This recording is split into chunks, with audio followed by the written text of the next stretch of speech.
Hey guys, we've got some important breaking news that we wanted to update you on coming out of Israel and Palestine. First, we wanted to start with a pretty wild threat to press freedom.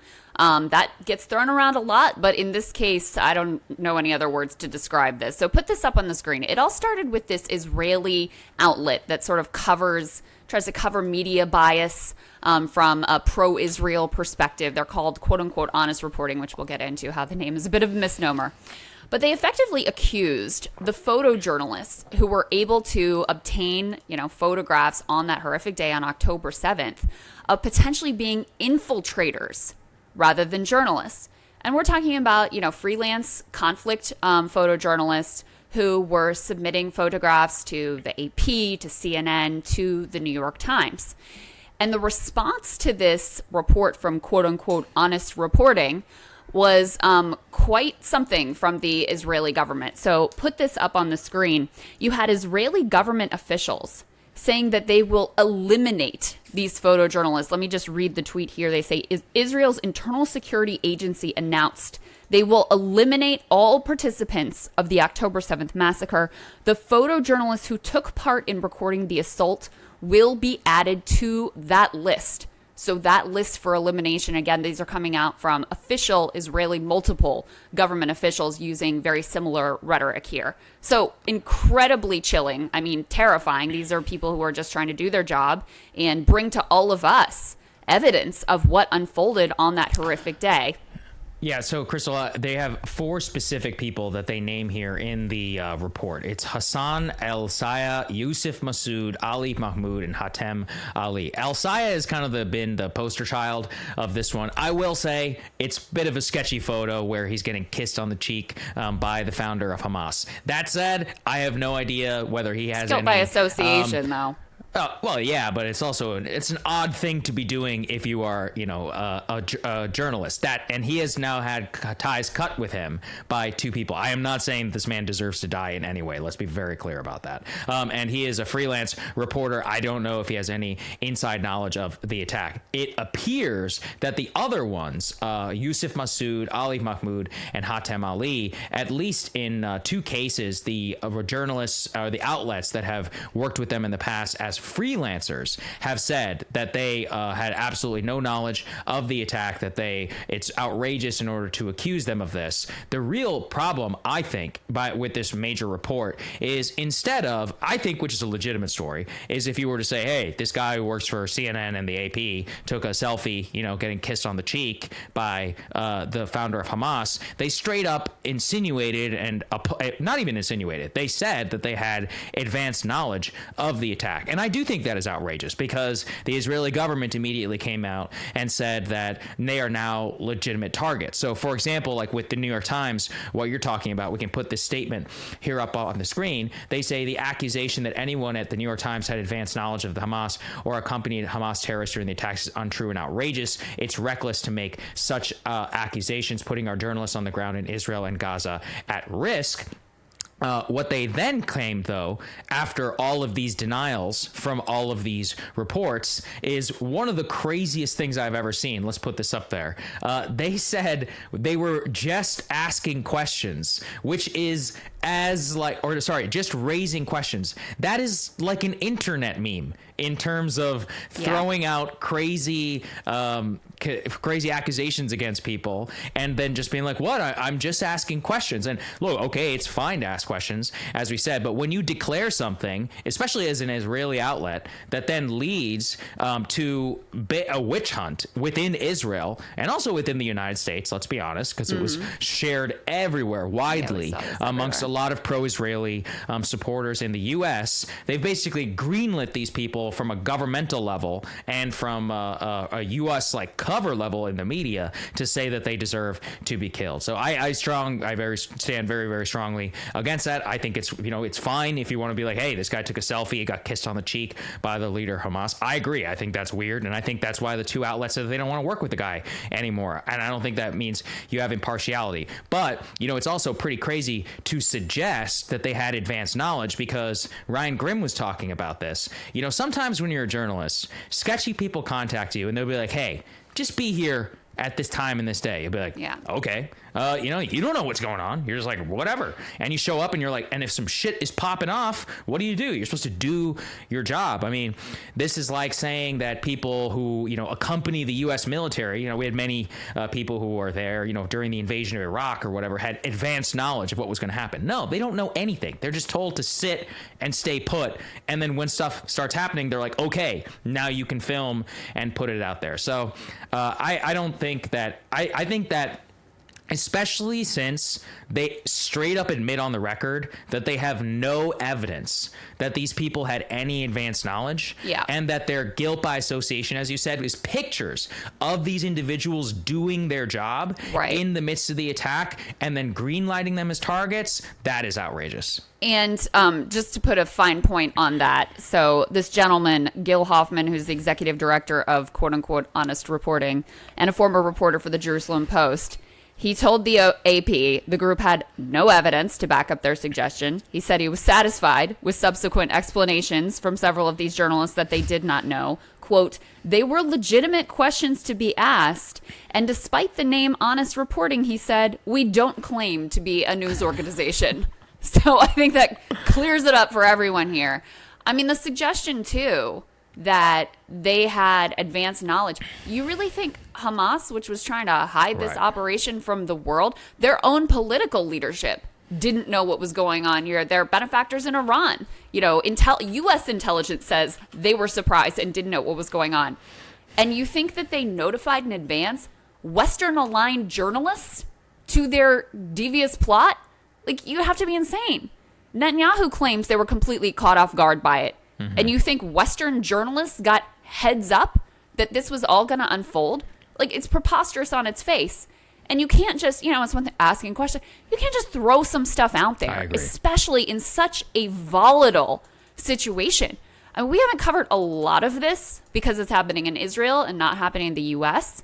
But the state crackdown on any sort of dissent, any sort of, WhatsApp status post that could even be tangentially construed as pro-Hamas. People are getting arrested. Protesters are getting beaten in the streets. Like, that is the level of paranoia. Laws are being passed to try to criminalize even dissent that is factually based. And you're going to throw out these allegations that you acknowledge are completely baseless. And then the other thing that, is just absolutely shocking is that these Israeli government officials immediately jump on it. And again, with no evidence, say, we will add them to the list of terrorists to be eliminated. Just think about that. Like, people, we are in many ways considered journalists. Ryan is considered, Emily, journalists. Like, if you step the wrong way with the Israel government, they're going to put you on a list for elimination. That's insane. And just so people understand, too, because I'm sure it can seem very morally fraught to be with Hamas while they're perpetrating attacks. And it does raise, okay, what's your responsibility? Well, this is laid out in the job description in the code of ethics for conflict journalists. Your duty is to not intervene and not involve yourself. You are there to be an observer, a witness to history, so that we and others can actually have a window into what unfolded. So, this other oh, well, they went along and they didn't intervene. That's their job, so that we can all know about the horrors that unfolded on this day. So just outrageously irresponsible. And the most significant part is it's one thing for some, random blog website, whatever the hell this thing is, calling itself Honest Reporting, then being like, we're not a news outlet. Don't get it twisted. It's another thing for a powerful, developed state to use these baseless, evidence-free allegations and say, now you're on a list for elimination. And especially, Saagar, at a time when journalists are being massacred in Gaza. I mean, the number of journalists that have been killed beyond any other conflict, like way beyond any other conflict, the most since they've started tracking such statistics, and their family members targeted. So, this is not an idle threat, I guess is what I should say. No, I think the Israeli government is the worst actor in this, because you can't just be putting on people on kill lists based on a baseless allegation. It's also from a website journalism point of view. When the founder said he was, quote, satisfied with their explanation, I'm like, well, why didn't you reach out to them for comment, man? You're going to put five people on blast and put their lives at risk before actually, if we were going to do a report, and we had an allegation or something like that, it is your responsibility to be able to give somebody, especially in this case, a reasonable amount of time to comment, to sift through, and then you're like, oh, okay, well then you can run it and you can put the explanation in there or not. The important thing I didn't mention on the Reuters and on the AP part is that the timestamps on the photos actually show that they were taken 2 hours after Hamas had fired rockets and 45 minutes after Israel said gunmen had crossed the border. The AP, the same thing. Many of their photos were taken more than an hour after the attacks began, aka these guys were around the border. They were probably told like some shit's gonna go down. You don't know what's gonna go down. And then they see it and they're like, oh my God, let's go. And so they're like, run in. I know people who have reported in combat zones, and they always talk about this. It's a very difficult thing where you are not supposed to intervene. At a humanitarian civilian level, you can like provide like some basic first aid and all these other things. But if you start getting in there, your life is in danger and you're going to get killed. And I totally understand why that is very difficult for people to wrap your heads around. But that's why you're not a combat journalist. That's why I'm not one either. I don't want to be put in this situation. My whole point is just that it is a difficult situation for those people who are placed in that job. This outlet is outrageously irresponsible. The people who the people who put this out and just spread it with all these people without asking for comment or any of that, I think it's crazy. And look, I'll say this too. Nobody hates the media more than me. All right. I hate the media. I'm happy. I would put them on blast, if I thought they actually had done something terrible. But I know enough people who work in this position where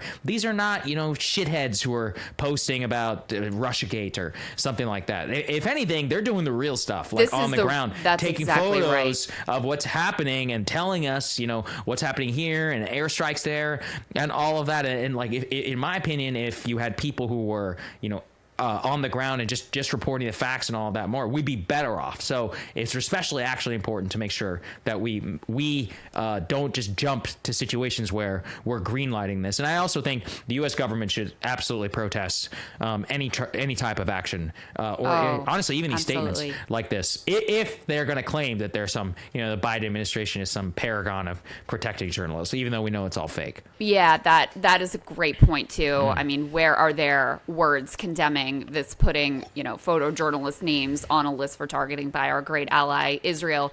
We had one other piece we wanted to update you guys on because this is significant. Go ahead and put this up on the screen. So Israel has agreed to brief daily humanitarian pauses.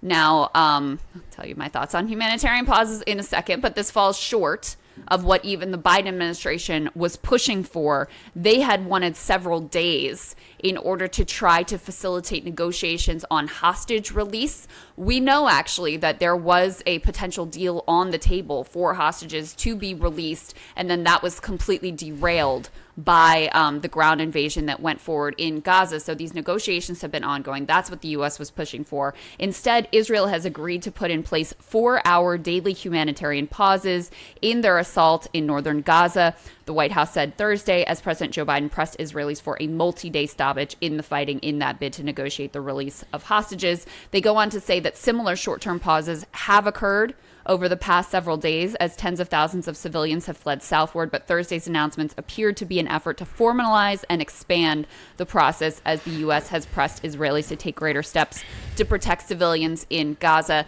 And just as a reminder, those of us who are pushing for a total ceasefire to end the slaughter of civilians have been saying for a while. First of all, humanitarian pause is something liberals made up to make themselves feel better. It's not a real thing that I've ever heard of in any other conflict. This was like whiteboarded at the Center for American Progress here in D.C. That's number one.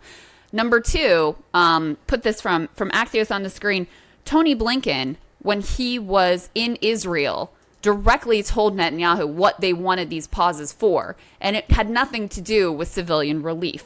His message, according to one U.S. and 2 Israeli officials, was, quote, "We don't want to stop you, but help us help you get more time."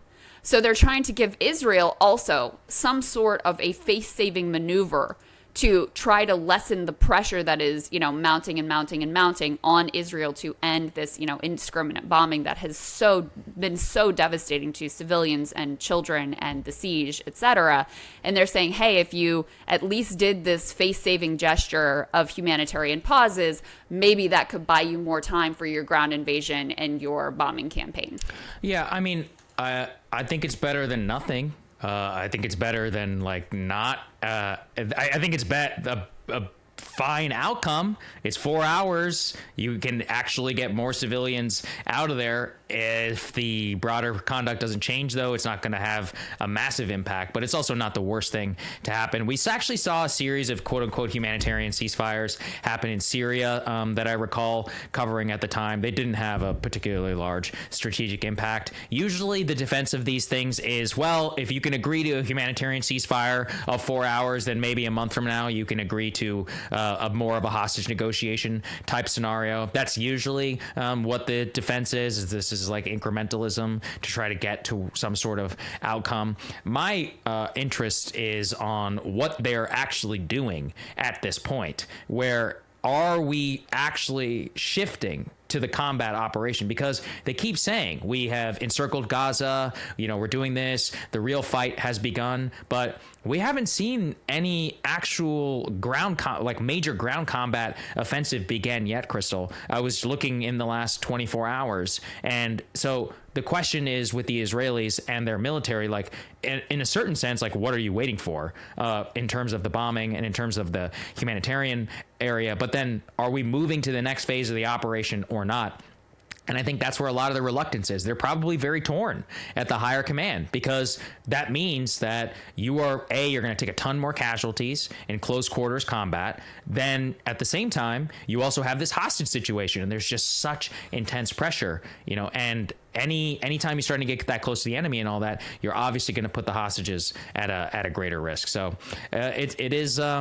Yeah, it's really tragic. I do hope, though, that at least some people could take advantage of the quote-unquote humanitarian pause to the extent that some civilians are able to escape from the area, because that's better than dying in this. Well, in this nightmare. But the question is really to take advantage of the humanitarian pause to do what?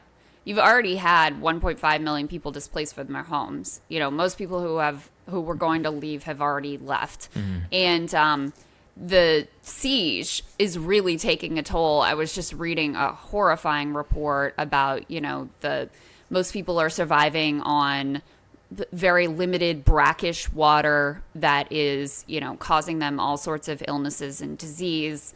The medical supplies are running low. There's no food. People are clustered in these hospitals or schools that they think are safe. Some of them have received notice from the Israeli military that they may also come under attack. There is no safety. It's just absolutely horrifying conditions that people are living in. And, there's really nowhere for them to go that is safe.